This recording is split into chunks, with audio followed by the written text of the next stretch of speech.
오늘 이 시간에는 주어가 어떤 행동을 하여 목적어가 어떻게 유지되거나 어떻게 변화가 되었는지를 표현해주는 오형식 문장을 만들어 보겠습니다.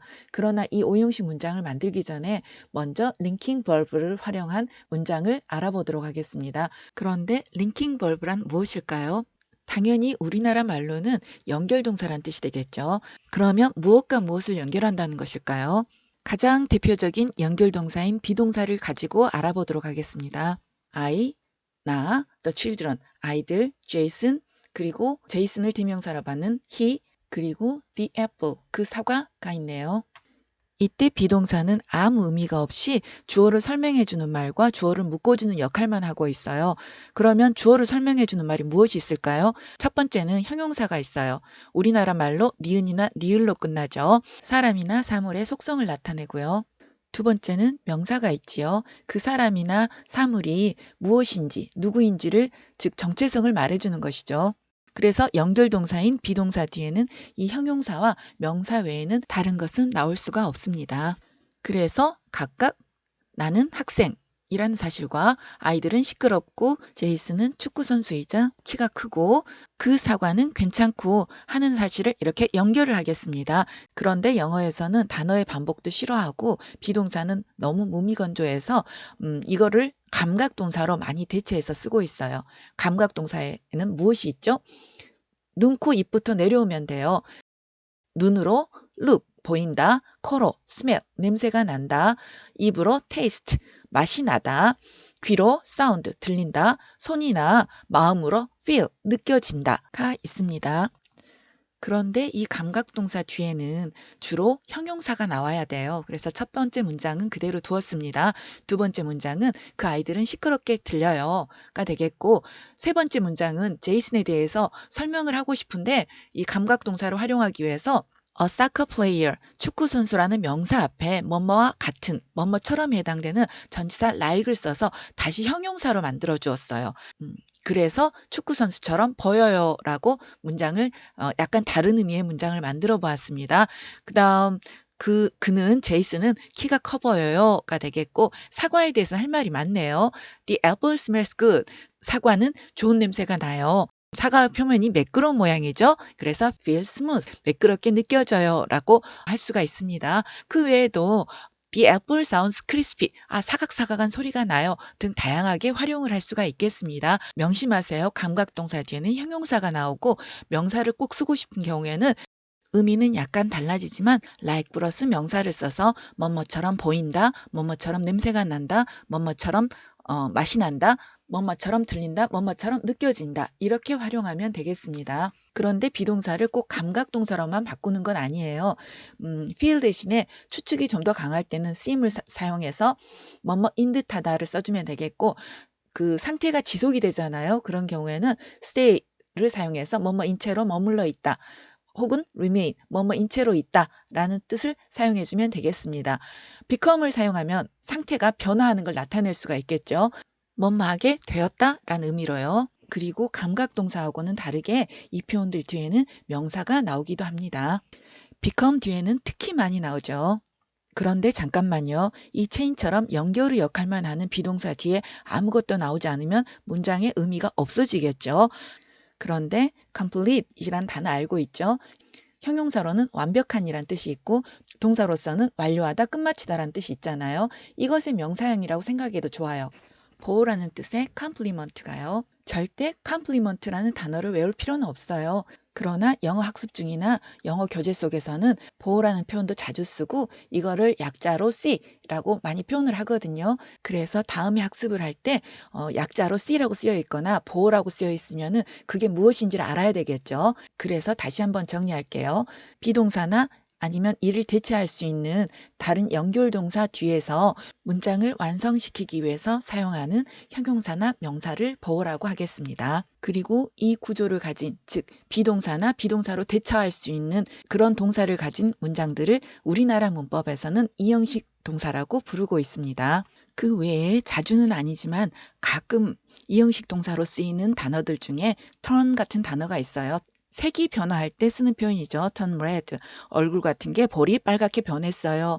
turn white, 하얗게 않게 되었어요. 이런 표현이 되겠습니다. 그리고 자연스럽게 변화하는 나이라든가 키와 같은 경우에는 grow를 사용해서 grow old, grow tall 이란 표현을 쓰겠습니다. 변화의 결과를 좀 더 강조하는 경우에는 become보다는 get을 사용해서 get ready 하면서 준비하세요 라는 표현을 할 수도 있습니다. 자, 문제를 풀어볼까요? 첫 번째 문장은 그녀는 조용히 있으려고 노력했어요. 두 번째 문장은 오늘 그는 다르게 보이네요. 답은 무엇일까요? 그렇죠. 둘 다 앞에 있는 형용사가 되겠습니다. 조심하세요. 우리나라 말로 조용히 그리고 다르게 라고 부사처럼 해석이 될지라도 이 형식 동사 뒤에는 주어 속성을 나타내는 형용사나 명사가 와야 되고 여기서는 형용사를 골라주면 되겠습니다. 지금까지 우리는 이렇게 한 사람의 혹은 한 개체의 성질이나 속성을 나타내는 문장들을 알아보았거든요.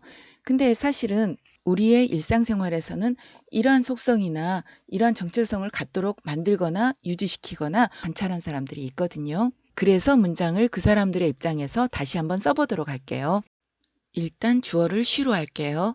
She named. 그 여자는 이름 지었어요. made. 만들었어요. kept. 유지시켰어요. found. 발견했어요. 그런데 그 사람이 무엇을 이름 짓고 무엇을 만들고 무엇을 유지시켰을까요? 바로 이런 내용들이죠. 모두 앞에서 학습한 이형식 동사들이네요. 그래서 당연히 동사들 뒤에는 형용사나 명사가 나오고요. 이 문장들을 앞에 주어 동사와 연결해 보도록 하겠습니다. she를 누군가의 엄마라고 할게요. 엄마가 이름 지었네요. 그래서 그가 제이슨이 된 거죠. 이때 he is Jason이라는 문장이 named 뒤에 쓰이면서 비동사, 연결동사는 더 이상 필요가 없게 되죠. 그래서 비동사를 지워주겠습니다. 주어였던 he는 named의 목적어로 쓰여야 되겠죠. 그래서 she named him Jason. 엄마는 그를 제이슨이라고 이름 지었어요. 여전히 제이슨은 명사로 남아있죠. 그러나 이번에는 목적어 힘을 설명하고 있네요. 이런 식으로 모두 이형식 동사, 연결 동사들을 지워볼게요. 그리고 문장을 합쳐줘 볼게요. 전부 다 주어였던 것들이 목적어로 바뀌었어요. 명사들은 그냥 형태 변화 없이 그대로 쓰면 되는데 대명사들은 목적격으로 바꿔줘야 되겠죠. 그래서 she made him a pianist. 엄마는 그를 피아니스트로 만들었어요. She kept the food fresh. 엄마는 그 음식을 신선하게 유지시켰어요. She found the apple sweet. 엄마는 그 사과가 달콤하다는 것을 알았어요. 라는 문장이 나오죠. 자, 정리해 보도록 할게요. He is Jason. 여기서 he는 당연히 주어죠. 그리고 제이슨은 아까 보호라 그랬어요. 그런데 주어를 설명하고 있으니까 주격 보호라고 부르네요. 그런데 두 번째 문장에서는 힘이 목적어가 되고 제이슨은 목적어를 설명하고 있네요. 그래서 당연히 목적격 보호라고 불러줘야 되겠죠. 이렇게 해서 주어, 동사, 목적어, 목적격 보호음 문장이 나왔네요. 이런 문장들을 영어의 마지막 단계, 5형식 문장이라고 우리나라 문법에서는 부르고 있어요. 문법 용어도 어쩔 수 없이 같이 공부를 해야지 쭉 학습이 이어지겠죠. 그런데 여기서 목적 보호는 2형식 동사의 주격 보호에서 나온 거잖아요. 그래서 이 목적 보호가 될 수 있는 것도 마찬가지로 명사와 형용사가 와야 되겠죠.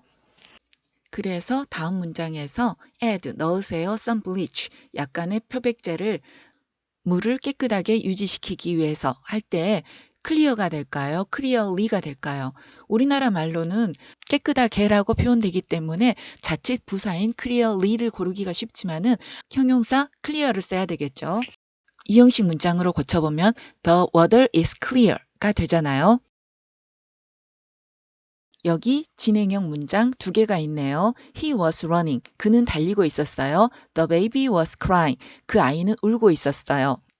여기서도 마찬가지로 she, 엄마가 보았고 엄마가 들었네요.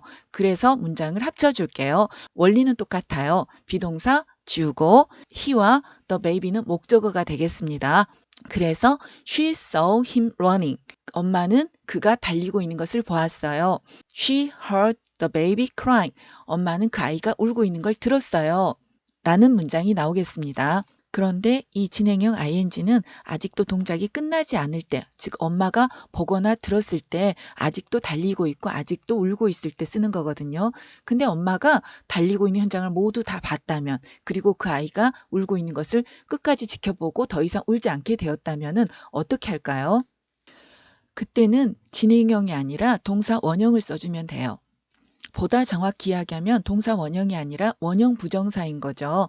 to가 없는 부정사, 원형 부정사라고 부릅니다. 엄마 입장에서 그가 달린 것을 끝까지 보았고 아기가 더 이상 울게 되지 않을 때까지 보았기 때문에 엄마가 보거나 들은 그 현상은 하나의 사실, 팩트, 진실이 된 거죠. 그럴 때 동사 원형을 쓰면 되겠습니다. see와 hear, 대표적인 지각동사죠. 한 번 더 정리해 볼게요. 만약 내가 그 사람이 문을 닫고 완전히 방을 나가는 것을 보았다면 지각동사 saw 다음에 목적격 힘을 써주고 뒤에 원형 부정사 leave를 씁니다. to leave라는 to 부정사를 쓰면 안 돼요. 지각한다는 말은 뭔가를 보고 듣고 인식한다는 거죠. 바로 그 현장에서요. 바로 그 순간에서요. 그래서 미래의 느낌을 갖는 to를 쓰면 안 되겠죠. 내가 누군가가 외치는 것을 들었는데 아직도 외치고 있고 그게 아직 끝나지 않았다면은 shouting, ing를 써서 나는 들었어요. 누군가가 외치고 있는 것을 이라고 표현을 하면 되겠습니다.